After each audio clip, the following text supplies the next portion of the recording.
So the word that I get for you, Matthew, and I spoke this to Karen before, is that the Lord will use the foolish things of this world to confound the wise. And I really feel very strongly that that's for you, because God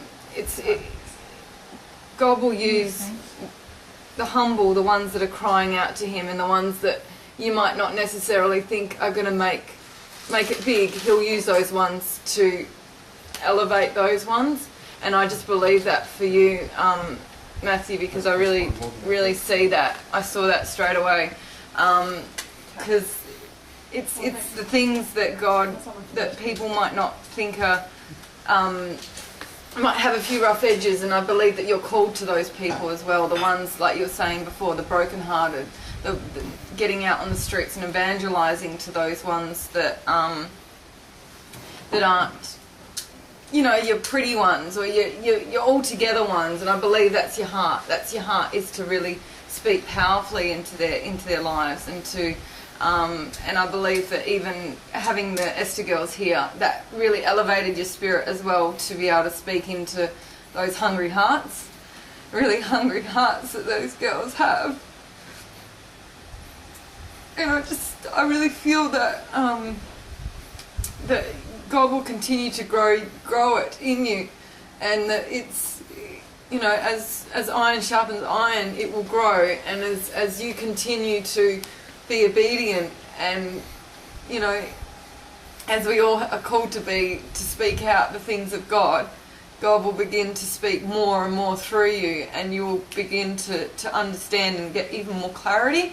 And I just prophesy that over you, that you will receive even more clarity than you have even now, and that the Lord will give you such a boldness and such a courage to begin to really speak with absolute conviction as well.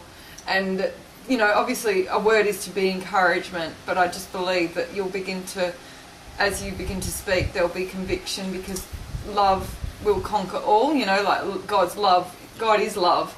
So because God is love, it will penetrate into people's hearts, and they'll begin to be able to see, and it will expose brokenness, and in that brokenness it will bring conviction, and new things will come out of that. So I just really believe that.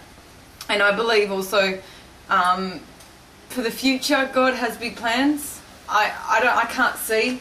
I just see mountains in front, but they're not big mountains, because you can say to those mountains, be gone, and they'll be flattened like a valley. And I just believe that, don't fear what people say about you. Go with what God says to you, because God is true, God is just, and He knows your heart's desire, and He knows the desires of your heart and how much you want to speak to those people. And that's what He's doing now. He's beginning to bring you to that point, and He's just going to keep moulding you. It's like that clay, and keep putting more water on you to mould you more. And you'll learn a lot of things, and there will be people that will correct and things like that. But that's a good thing, because that's what we all need. That's what we all need as Christians, to have people to speak into our lives, to have that around us. So yeah, I just really believe that for you, that God's going to just take you in a new way, in a new direction. It might not be Sydney, it might be somewhere completely different, because as Jesus was taken out of His hometown, He was actually more well heard in other places. So I just believe that that's for you as well, that God will take you to other places where your word will be heard more. And that's why I believe you're even here in Perth even now. So yeah. Thank you.